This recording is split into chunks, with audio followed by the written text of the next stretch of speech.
Нэгэн залуухан бүсгүй хөл дээрээ тогтож чадахгүй байдалтай ирнэ. Тэрээр миний найзыг авраач гэснээс өөр юм хэлсэнгүй. Би энэ тэр чихтэй цус болсон охин. Миний найз охиныг олоод өгөөч. Тэр бол таны Смит. Тэр алга болчихсон гэж. Димирэд юу хэлсэн сайн ойлгохдохгүй. Нэг юмаа байнга давтаад байлаа. Канада улс 1995 оны 7 дугаар сар. Охинд юу тохиолдсон бол яг одоо та бүхэнд би энэ тухай хэлж өгөх болно. Бид яаралтай тусламж үзүүлж цагдаад дуудлага өглөө. Цагдаагаас ирсэн боловч охин ойлгохтой юм ярьж чадсангүй. Яг тэр өдөр өглөө хотын захад загасжилж явсан хоёр залуу усанд нэг зүйл байгааг анзаардаг. Ойртож очиод харахад залуухан охины цогцос байлаа. Хэргийн газарт ирсэн цагдаагийнх нь залуухан охины цогцос таны Смит болохыг тогтоолоо. Нөгөө эмнэлэгт очсон охины алга болсон найз нь мөн байлаа.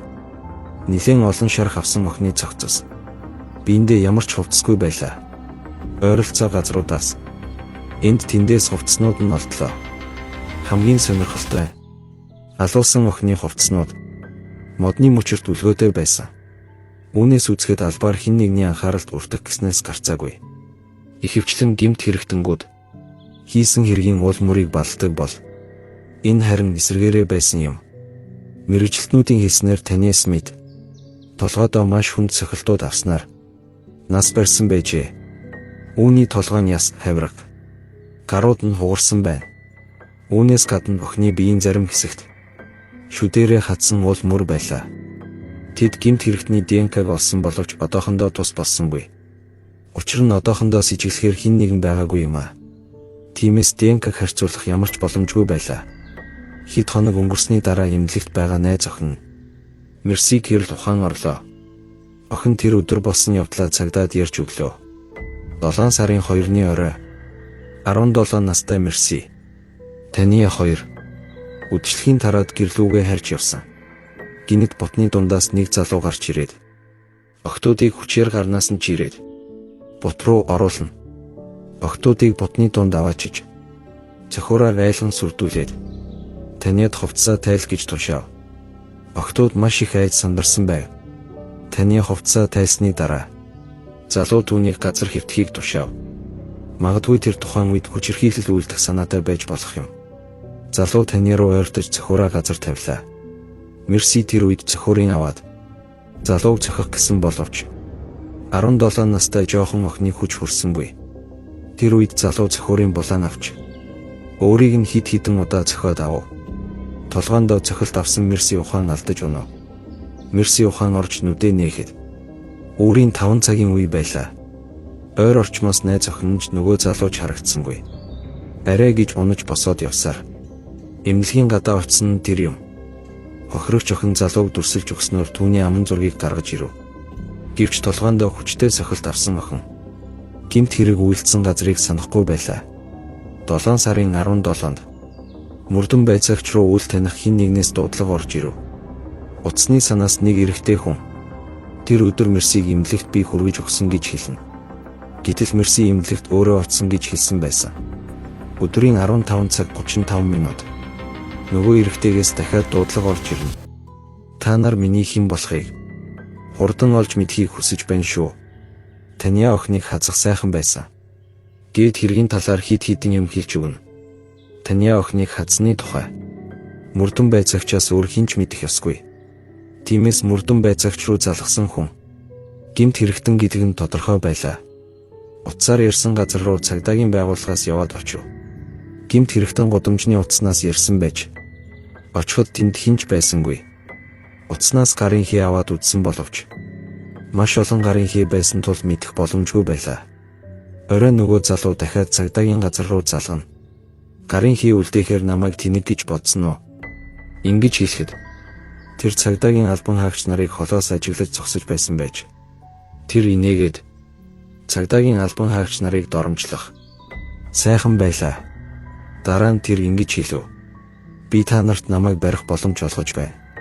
Би энэ хавьд өөрийнхөө дараагийн шинэ хохирогчийг хайж явна.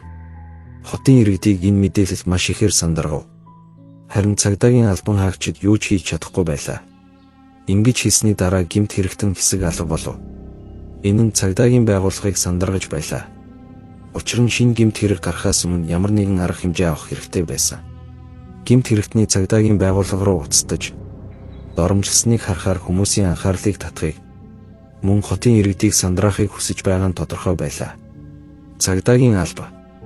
Гэмт хэрэгтэн айгаад хотоос гарч зугтсан байна гэсэн нийтлэл хэвлүүллээ. Учир нь ингэж нийтлэл гарснаар гэмт хэрэгтэн утсаар холбогдсон гэж бодож байсан.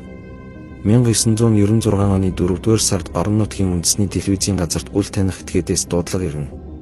Телевизийн хөтлөгчид гадаа гараад машинаа шалгахыг анхааруулв. Гадаа гарч машиндаа ойртоход машин дээр нь нэг хайрцаг байлаа. Тэр хайрцаг нас барсан охин Мерсиг их. Хайрцаг нь цагдаагийн албан хаагчдыг доромжилсан өгнүүд байсан. Хэргийн газарт ирсэн цагдаанаар машин хайрцаг хоёрыг аваад явна. Гэвч шалгаад юу ч илрүүлж чадсангүй. Гэмт хэрэгтэн эрхчлөөтэй цагдаа нарыг доромжилсоор байлаа. Энэ удаа тэр цагдаагийн газарт ойролцоо гудамжны утаснаас ярина. Та нарт үлдээсэн бэлэг маань таалагдсан уу? 4-р сарын 21-ний өдөр цагдаагийн албанд ойролцоо байршилтай айлын цонх руу нэг хүн чулуу шийднэ. Гэвч тэр чулуу биш, хайрцагны түлхүүр байлаа. Гэмт хэрэгтэн юмд боосон түлхүүртэй хамт захиа үлдээсэн байжээ. Захиандаа ингэж бичсэн бай. Та нар, цагдаа нар надад нилээн занаж байгаа байх. Ойлгож байна. Над шиг ухаантай хүнийг барин гэдэг бол амар ажил бишээ. Би та нарын өдөр болгон барьдаг. Мулгуу хулгайч нар чинь биш шүү. Энэ бол миний сүүлийн гэмт хэрэг биш. Та нар намайг хизээж барьж чадахгүй. Би энэ хотоос хашааж явахгүй. Цагдаа нар, энэ захиа, хайрцаг, түлхүүр бүгдийг нь маш сайн шалгаж үзлээ. Гэвч ямар ч с ижигтэй юм олдсонгүй. Гэвч энэ удаа гэмт хэрэгтэн нэг алдаа гаргасан байв. Хайрцагны гадна Скотчнд түүний хурууны хий үлдсэн байлаа. Хурууны хийг Канада болон Америкийн мэргэжилтэнгүүдээр шалгуулв. Гэтэл бас ямар ч хурууны хийтэй таарсангүй. Энэ бол гэмт хэрэгтэн урд өмнө шоронд орж байгаагүй гэсэн үг юм. Цагдаа нар юу хийхээ мэдэхгүй байлаа. Цагдаагийн алба хотын иргэдтэй хамтрахаар шийднэ.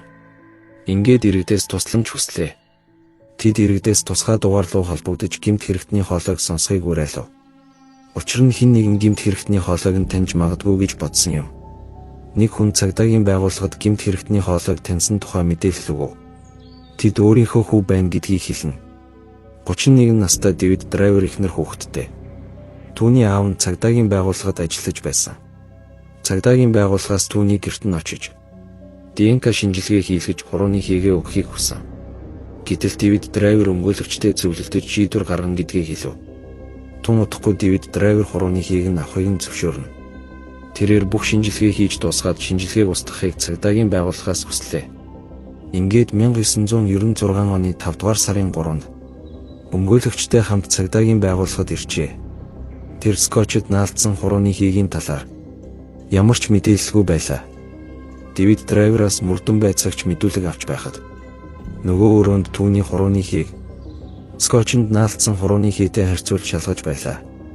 Ойролцоогоор 15 минутын дараа хурууны хийгийн шалгалтын хариу гарлаа. Шалгалтаар мөн болохыг тодорхойллоо. Дэвидийг шууд баривчлав. Хэсэг хугацааны дараа ДНК-гийн хариу гарч гэмт хэрэгтэн мөн болох нь тодорхой болов. Хоёр охины аав, цагдаагийн хүү, нүдэнд дулаахан залуугаас ийм гэмт хэрэг гарна гэж хэн санах вэ? Хотын оршин суугчид үүнийг сонсоод маш их гайхав. 1 жил орчим хотыг айлгсан гэмт хэрэгтэн энхүү баригдсан байв. 1996 оны 10 дугаар сард Дэвид Драйверийн хэрэгт амьд үлдсэн охиноос гэрчийн мэдүүлэг авав. Охин ч гэмт хэрэгтэн мөн болохыг танив. Тэр өөрийгөө хийсэн гэмт хэргийг хүлээн зөвшөөрөхгүй. Хэмтсэн шинжгүй байлаа. Мөн өөрийгөө өмөөрхийг оролдов. Гэвч шүүгч түүний хийснийг авч хэлэлцсэнгүй. Шүүгч зүүнийг 1997 онд бүх насаар нь хорих ялгаанав. 2000 онд Дэвид Драйвер өөрийнхөө хэргийг дахин авч үзхийг хүсв. Гэвч тэр шүүхээр ялагдсан байлаа. 2006 онд түүнийг чанга дэглэмтэй хорих ангиас шүүх хэмнэлэг рүү шилжүүлв. Энэ явдал нийгэмд нэлээд эсэргүүцэлт тулгарв. Дэвид Драйвер 2021 оны 6 дугаар сарын 23-нд 56 наснда нас баржээ.